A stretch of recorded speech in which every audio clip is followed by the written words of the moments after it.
session, you remember I said I needed a nap. Well, I did need a nap. And as I lay on my bed, I thought, this feels really uncomfortable. And I reached under the duvet, and there was my notebook.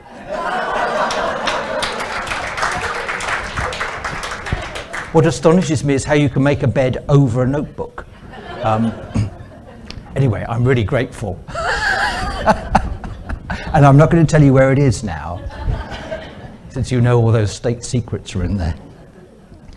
What I want us to do now in this session is we've got until 10:30. I thought it was 10:40. We've got till 10:40. And it's an opportunity for us to reflect on what we've experienced and to think about what we are taking away and what difference it's going to make to us. All right, so that's the agenda. And I wanted to start by just offering you my version, and it is just my version, of interpretation of the post-it notes that you all did yesterday, just to kind of give you a sense of where the weight or weights seemed to lie, and then offer a few reflections of my own in relation to that. Then I'm going to ask you to work on your tables again, and then when we come back together, just a few concluding reflections from me. So what I did was I tried to organise the notes, and you can dispute the way in which I've organised them, but because it's all a bit subjective, isn't it? But I've tried to organise them around themes, and in the way that I've organised them, on the boards on the right, so those were the things that, the positives, as it were, 15, so the highest number, were around the theme of being outward looking, engaging with communities, building trusting relationships outside in our communities, challenging injustice, that sort of collection of issues. So that was the preponderance, and that was reflected with a similar preponderance of what we don't want to be, we don't believe God is calling us to be, in the negatives, where there were 6. Not a club, not inward looking, not about ourselves. So that you can see those mirrored there. The second preponderance in the positives, what we do believe God is calling us to be, were around the themes of faith, being faithful, being prayerful, being disciples. So they were all very much in that area of how our own faithfulness, our relationship with God, in order that we can respond to God's call on us. So the development, the strengthening, the fostering of faith. The third area in the positives were a collection of dispositions, characteristics, which clearly connected with things that people had said during the previous day. Around being creative, being courageous, being released, being risk takers, being open, transparent, flexible, inclusive. So qualities and dispositions, and I'm going to come back to that when I sum up at the very end. Then in the what we don't want to be, a similar list of qualities and dispositions that we don't want to have. So we don't want to be complacent. We don't want to be anxious or fearful. We don't believe God is calling us to resist change, to be resistant. So there was that sort of collection, which again mirrored the ones on the other side. And then there were 4 that had picked up the point which I think struck many of us, about not comparing ourselves with others, and again that's a disposition, but it's also a discipline that we're called to foster. So that's my kind of summary of where we have got to as a room, where we are in terms of what we believe God is calling us and the church to be. Just some of my own comments, and just to go through quite quickly. In that, but in then the conversations that I was picking up, and the sorts of questions that people were asking, and what I picked up. I went into 2 of the workshops. What was going on in there? There was a whole lot again about the fundamental nature of relationships, and of course that ties together both our outward looking and our relationship with God. So that whole sense that we are called into relationality. And we're reading through John's Gospel at the moment in the Sunday Gospels, and that relationality is there right at the heart of that.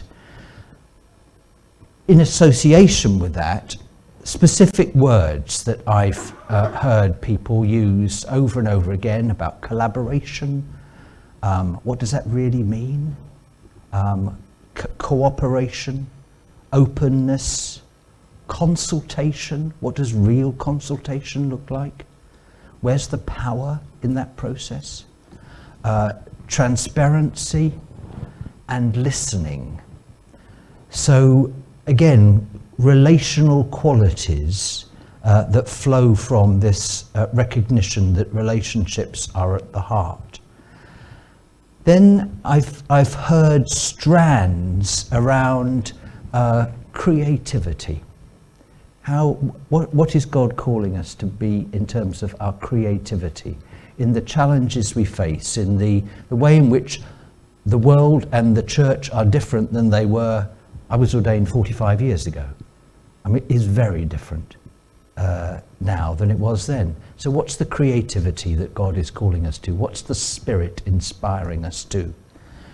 I was also struck, as I listened, and perhaps others of you were struck, that I didn't at any point hear something that was, and I say this as a positive, that was so extraordinarily new that I'd never heard of it before.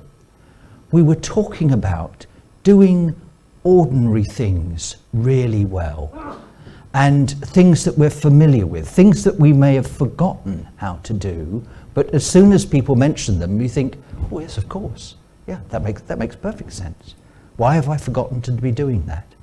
I remember we have a partner diocese in northwest Tanzania, and I remember visiting one of the pastors who looked after the church in a village, and it was a kind of English story really, because he'd been put in because the previous pastor had managed to reduce the congregation from whatever it was to about 3.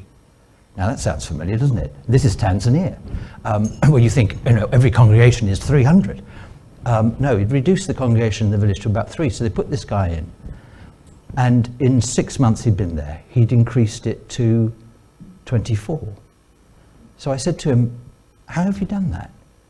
He said, oh, I visit. Oh, okay. I'd forgotten about visiting. And it's that sense of we know how to do this. So let's listen to each other in the ways that we're doing it and remind each other of without, recognizing we are in different circumstances. But we've got the toolkit. We've been given the toolkit. And of course there are innovative, creative ways of doing those things, but at the heart of it, it's relationships again. What I also heard was that there's this attention to, yes, doing familiar things, but hearing about the different ways people are doing them. And I think a lot of the energy was around hearing someone talk about what they were doing in their deanery or in their parish, and thinking, oh, I could do that, I could have a go at that, we might have a go at that. And so again, things that didn't feel so out of whack that they were beyond our reach, or we think, I couldn't do that. Our response was, oh, I could do that. And that's where I think, that is where I felt a huge amount of energy, because there was the energy of recognition, and the recognition that this was possible. Just last point, lots about looking outwards, lots about connecting to groups, individuals, organisations outside the church, partnering with those who are seeking similar things. And yet, I also, and we were doing it a little bit at various points yesterday, the inertia of looking inwards is very strong. And we have to work, we have to be really, to use the word that came up yesterday, we have to be really intentional about making those connections when we believe God is calling us to make them. Because the whole system, the whole structure of the way in which the church has learned to function, and I've seen this become increasingly the case in the last 40 odd years, is to focus on itself. And when we're focusing on ourselves, then we're not doing what God is calling us to be.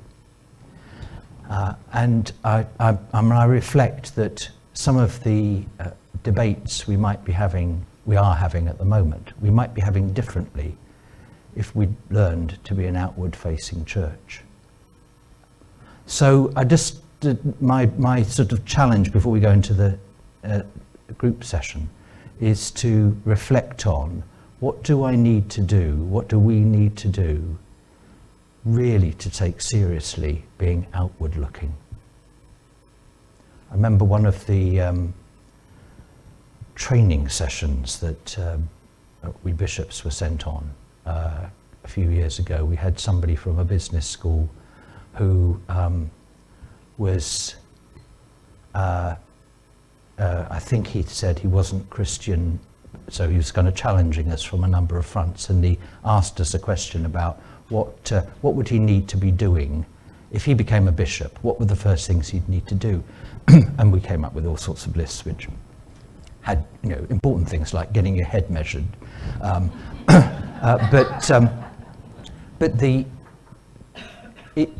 After we'd come up with our various lists, he said, you keep talking about being missionary and being outward looking. Why have you not said, on Sunday morning, I'll go to the car boot sale? Because that's where the people are. They're not in your church.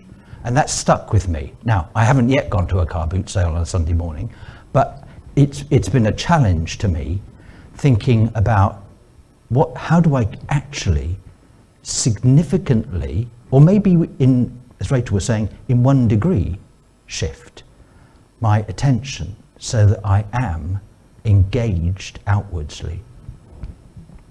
Okay, that's my comments.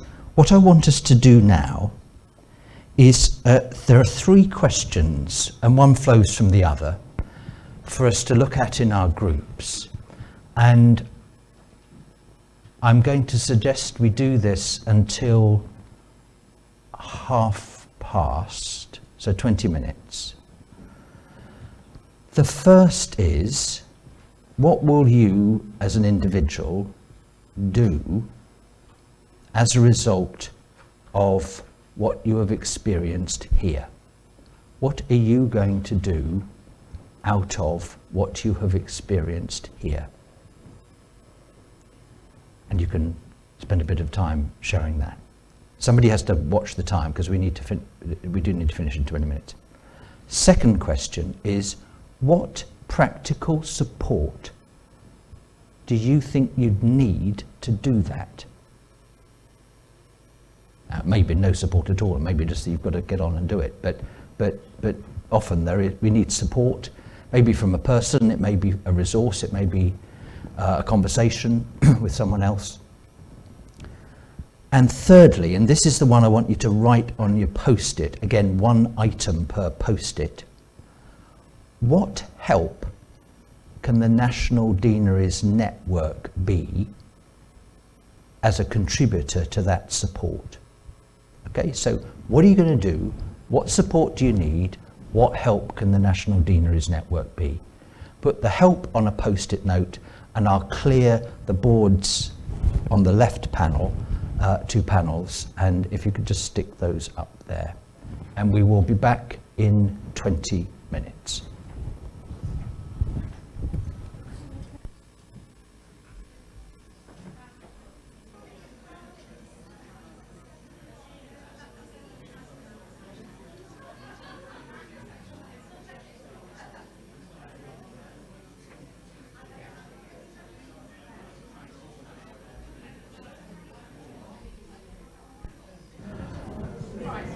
In the last minute, what I'm going to ask you to do is to agree one thing, one point, one sentence point that's emerged from your table that you want to share with the whole group about whatever it is you've just been talking about. And then we'll just go round the groups to collect that one sentence, 2 clause point.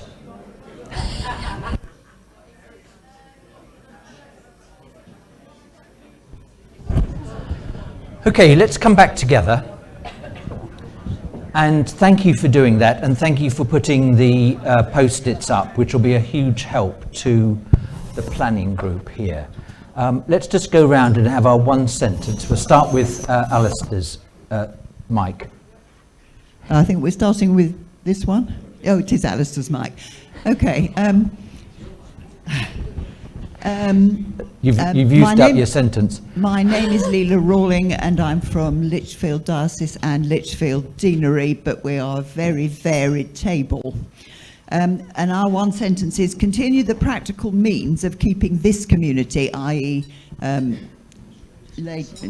National Deaneries Network, in lay chair and rural area deans, going, e.g. webinars, information in easy ways to pass on, such as videos, fact sheets, etc. Thank you. This table here. Some of our thoughts, ideas and struggles have been affirmed or validated. Thank you. Julia from Bristol Diocese, sorry.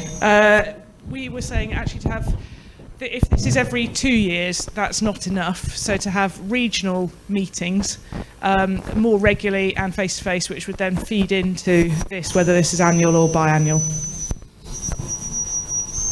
Hello, Vance Leary, Petersfield Deanery in Portsmouth Diocese.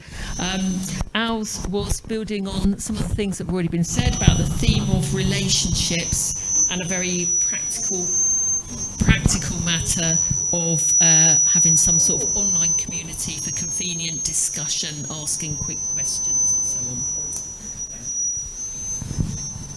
on. I'm Ali Holmes from the Diocese of York, from a very rural deanery of 51 churches. We would really like to see more localised, bite-sized training focused just on lay people, how to empower lay people. I know there are a lot of these workshops online, but I think we need to get that out to the lay people and empower them. The clergy have got quite a lot of things already, so the lay people are key.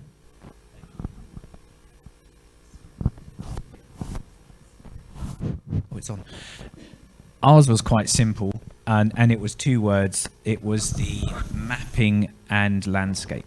And we were quite struck by the mapping and the landscape, seeing where the people are, seeing where the important places are. That's what we got. Yeah, I'm Dave, the Mighty Diocese of Chelmsford, or just about in Chelmsford. We felt very heavily that actually, picking up, Martin, what you said this morning about there's nothing new, and so we're maybe particularly looking at the network, and it's, dare I say, power and resources to signpost to best practice, considering there's nothing new under the sun. And I think taking up Ecclesiastes on that one. So yeah. Sarah Watson, Area Dean for Derby City. Our question was a much more fundamental structural question. So how do we actually use the synodical system that we have to effect change from the top? Because all these things that we're hearing are great on the ground, but when canon law is saying we must have, we must use our buildings this way, we must have so many Eucharists, we're actually being hampered from doing the real work of mission by the system that we have that is for another era. We said it's like trying to make a chocolate cake that tastes brilliant, but not actually being able to access the chocolate. Perish the thought. We came back to the idea that was mentioned yesterday about how important and how transformational it can be for the lay dean to take the time to visit the parishes in the deanery and to offer support to church wardens in a way that feels non-threatening. And this was particularly arising from a painful visitation experience that I've had recently and from Aloytan's experience of visiting as the lay chair. Are we done? Quadra Spencer, lay chair, Eckley East Deanery, Diocese of Leicester. From what I have learned during this weekend, I think we might need the National Deaneries Network to support us in bringing together Lois, Eunice, and teams for the community activities we can arrange in our communities. Thank you. So the Lois and Eunice and Timothy you're talking about are the ones that Paul was talking about, those ones. 2 Timothy 1:5. Thank you. Thank you. So we've heard those comments, and there's obvious resonance among them, and moving in different directions. I'm struck by the structural question over there, as well as the visiting the churches in the deanery point. So there's a whole range there. It's really helpful. I just want to, in the closing 3 minutes, just to go back to this issue of dispositions that had emerged from the post-it notes we'd done for yesterday, the characteristics, qualities, dispositions, which we were answering in terms of how we saw the church, God calling the church to be. But of course we can't separate those qualities, characteristics and dispositions, and I'm thinking of openness and listening and transparency and so forth. We can't separate those from how we are as individuals. And so I just want to finish by reflecting just for a moment on the fact that one of the things that I take away from this is paying attention to how I am in the church, how I am in the world. But am I paying attention to the way in which I am open, I am collaborative, I'm cooperative, I'm listening, I'm attentive? Am I paying attention to that? Am I cultivating those qualities? And I think for me, it's a really important thing to recognize that we can't keep, we don't say the church has got to be like this without recognizing that it's us. And it's how I am and how each of us is that makes such an extraordinary difference. I'm convening a group at the moment, a national group, that is looking at trying to frame our understanding of the role of clergy, and this because we haven't got a framework. We've got the ordinal, of course, but we haven't got a framework from which we can fruitfully say this is what development and support looks like, and from which we can fruitfully say this is what good behaviour looks like. And so we've been doing this exercise for about 6 months now. The thing that struck me is that we have landed as a main starting point at trying to delineate character, which is really hard, but qualities that would be recognisably qualities you would expect to see in an ordained person, which has to do with the quality of faith, it has to do with their openness, and it has to do with their not being self-focused.